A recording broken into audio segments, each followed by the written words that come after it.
नमस्कार साथियों, स्वागत है आप सभी का आपके अपने YouTube channel Kedarnath classes Uttarakhand में।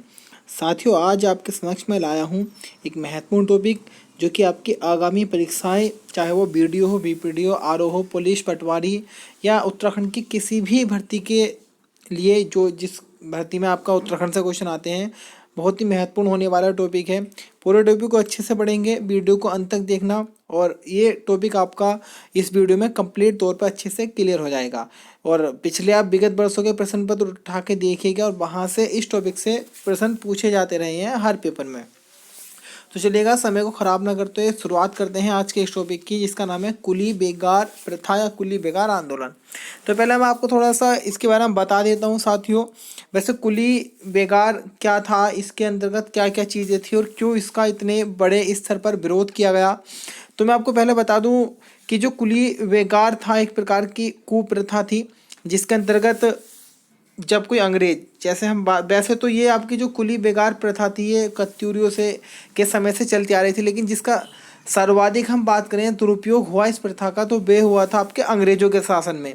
आप सभी को पता होगा अंग्रेजों का शासन 1815 से चला था, जब आप यहाँ पे गोरखाओं को हराकर अंग्रेजों ने और अपना शासन स्थापित किया था, जो कि 1815 से चला था। तो अंग्रेज क्या कार्य करते थे कि जब भी कोई अंग्रेज अधिकारी आपका इस क्षेत्र में आता था, यानी कि आपके पहाड़ी क्षेत्र या उत्तराखंड क्षेत्र में आता था, तो जब वो आता था तो उसके जितने भी कार्य करने होते थे वो सब यहाँ के स्थानीय जनता को करने होते थे। यानी कि जो भी अंग्रेज अधिकारी आए या उसके साथ कोई और अंग्रेज आए तो उसके समस्त कार्यों को किन्हें करना पड़ता था, वहाँ की स्थानीय जनता को। तो अभी हम अच्छे से समझेंगे, जैसे समझिएगा। पहले हम समझ लेते हैं जो कुली बेगार प्रथा थी ये मुख्य रूप से 3 प्रकार के अंतर्गत आती थी, जैसे कुली बेगार, कुली उतार और कुली बेगार बर्दियास। अन्य भी प्रकार थे, लेकिन मुख्य जो हमें देखने को मिलेंगे कुली बेगार के अंतर्गत में 3 ही प्रकार है। एक कुली बेगार है, कुली उतार है, दूसरा है कुली बेगार बर्दाश्त है। कुली बेगार क्या था साथियों, जब भी अगर मान लो कोई अंग्रेज अधिकारी किसी स्थानीय क्षेत्र में आया, ऐसा समझिएगा कि ये कोई ग्रामीण क्षेत्र है और इस क्षेत्र पर कौन आया, कोई अंग्रेज अधिकारी आया, तो वो अपने घर में रहेगा। उस अंग्रेज अधिकारी के सारे कार्य इस स्थानीय जनता को करने पड़ते थे, यानी कि बारी बारी से एक एक व्यक्ति जाता था। जैसे एक रजिस्टर बना हुआ था, उस रजिस्टर में सब व्यक्तियों के नाम थे, तो हर एक व्यक्ति उस अंग्रेज अधिकारी के घर पर जाकर कार्य करता था, जिसका उसे कोई भी मूल्य नहीं मिलता था। यानी कि जो व्यक्ति करेगा अंग्रेज अधिकारी के यहाँ जाकर कार्य, उसे 1 रुपया कोई भी दाम नहीं मिलता था। एक प्रकार से बेगार, बेगार उसे बोलते हैं जो फ्री में कार्य किया जाए या जिस कार्य करने का हमें कोई मूल्य न मिले, उसे हम क्या बोलते हैं, बेगार। तो ये क्या था, कुली बेगार एक प्रकार का ऐसी प्रथा थी, जब भी कोई अंग्रेज अधिकारी आएगा, जिस क्षेत्र में रहेगा, उस क्षेत्र के व्यक्तियों को इस अंग्रेज अधिकारियों के फ्री में कार्य करने पड़ते थे। दूसरी जो इसके अंतर्गत प्रथा थी उसका नाम था कुली उतार। कुली उतार प्रथा क्या थी, जब कोई अंग्रेज अधिकारी आया, जैसे रेलवे स्टेशन पे या आपका किसी भी माध्यम से आया, तो उसका जो सामान होता था वो सामान ढोना पड़ता था वहाँ की स्थानीय जनता को, या भाई अपनी तरफ से कुलियों की व्यवस्था करके दे वो स्थानीय जनता, जिससे वो सामान ढो सके, या इधर उधर उन्हें जाना होता था तो उस सामान को जो ढोना पड़ता था, वो सामान ढोने की सारी जिम्मेदारी वहाँ की स्थानीय जनता की थी। अब वो कुली की व्यवस्था खुद करें या खुद अपने आप ढोएं, वो उस स्थानीय जनता पर निर्भर करता था। तो ये क्या थी आपकी कुली उतार, या इसमें हम कह सकते हैं निःशुल्क कुलियों की व्यवस्था की जाती थी। जो इस आपकी कुप्रथा में अगला प्रकार था तो वह था कुली बेगार बर्दियास। अब कोई अंग्रेज अधिकारी आ रहा है और घर में रहेगा तो भाई खाना भी खाएगा, तो जो वो खाना खाता था तो उस अनाज की व्यवस्था भी उस ग्रामीण क्षेत्र को करनी पड़ती थी। लास्ट टाइम यहाँ से क्वेश्चन बना था जो कि उत्तराखंड हाईकोर्ट में आया था कि कुली बेगार बर्दियास क्या है, कि अंग्रेज अधिकारियों के लिए फ्री अनाज या राशन की व्यवस्था करना ही क्या था, कुली बेगार बर्दियास था। अगर मैं इस प्रथा की बात करूं तो साथियों 1815 से 1921 तक लगभग 100 वर्षों से भी अधिक ये प्रथा चली थी आपके उत्तराखंड क्षेत्र में। तो फिर से समझ लीजिएगा एक बार कि कुली बेगार आंदोलन चला था इन्हीं प्रथाओं को रोकने के लिए। इसमें मुख्य रूप से 3 प्रकार थी, कुली बेगार, कुली उतार, कुली बर्दियास।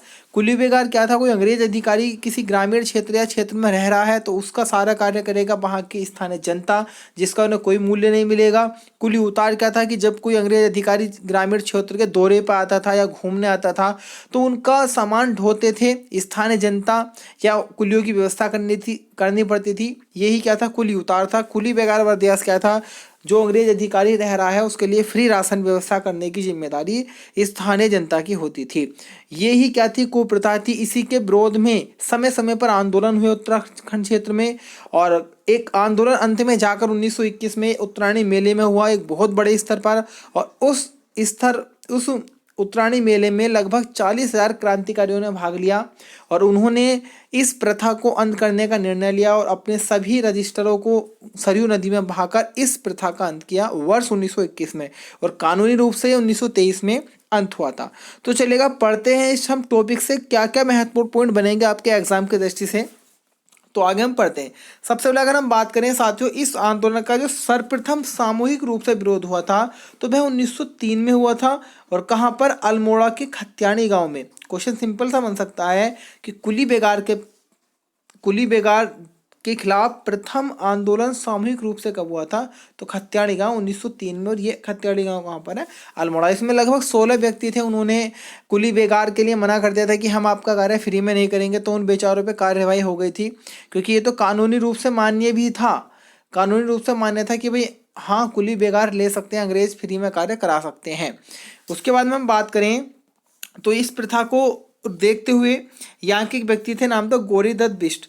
तो इन गौरीदत्त बिष्ट ने जब भारतीय वायसराय लॉर्ड कर्जन, उस समय भारतीय वायसराय लॉर्ड कर्जन रहे होंगे 1903 के समय में, जब ये इस क्षेत्र में आते हैं तो गौरीदत्त बिष्ट ने इन्हें पत्र दिया था लॉर्ड कर्जन को, और उन्होंने इस कुप्रथा के बारे में बताया था कि इसका कुछ ना कुछ निवारण किया जाए।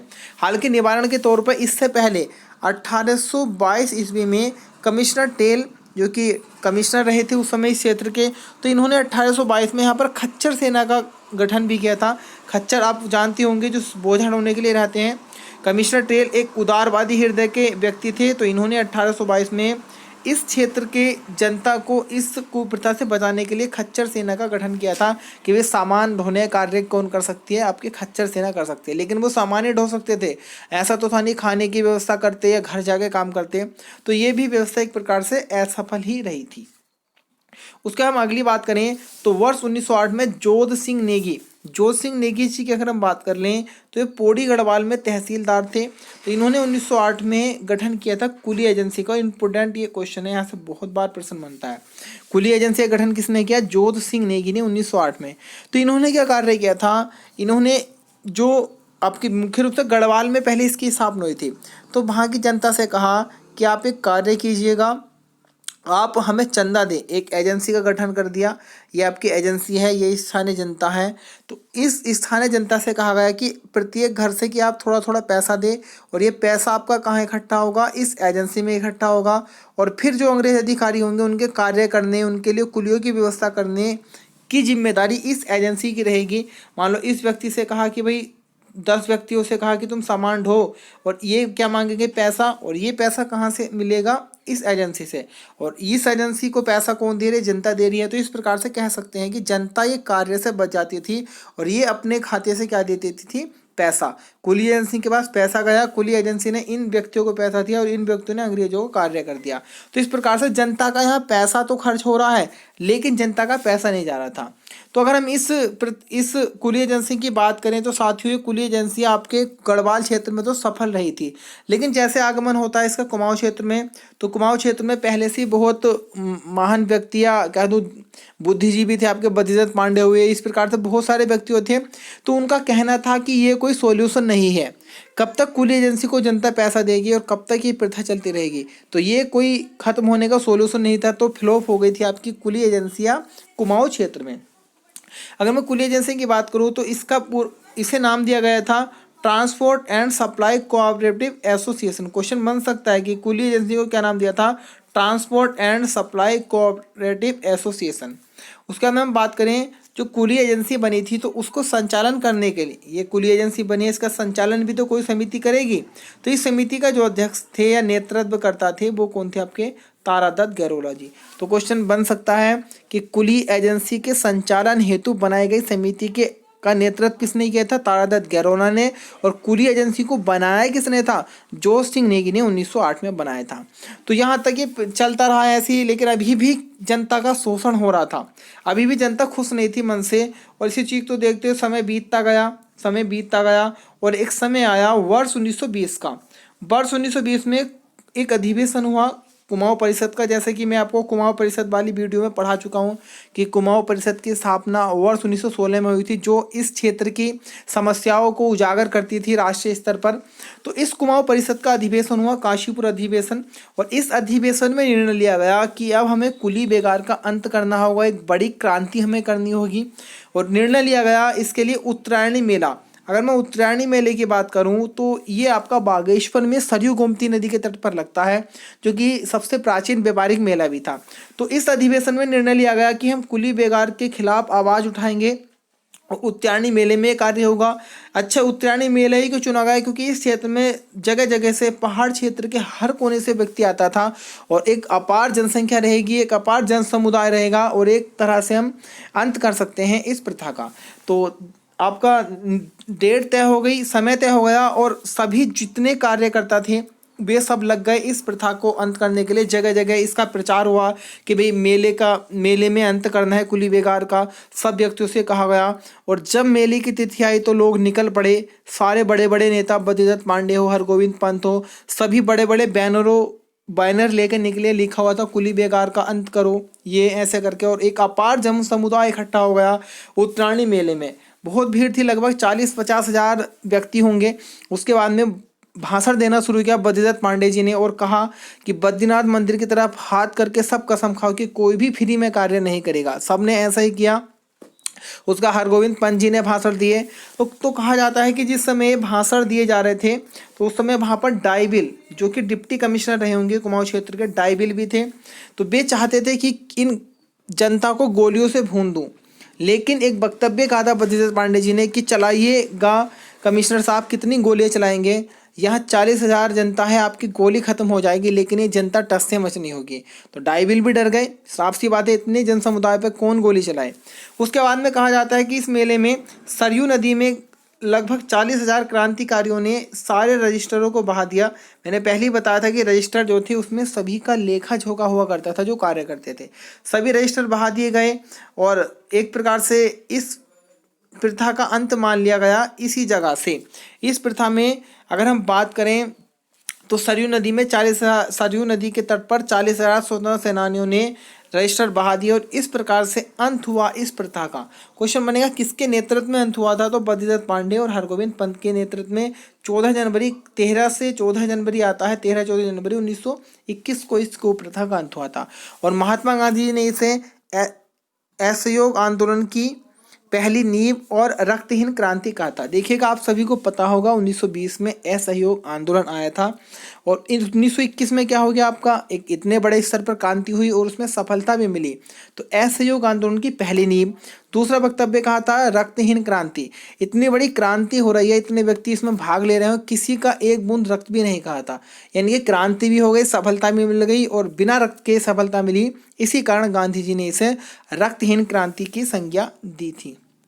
उसके बाद अगर हम बात करें तो ये अंत हो जाता है और इसे कानूनी रूप से जो मान्यता मिली थी वह 1923 में कानूनी रूप से क्या हुआ था, ये खत्म हुआ था। नॉर्मल आएगा तो 1921, कानूनी रूप से आएगा तो 1923।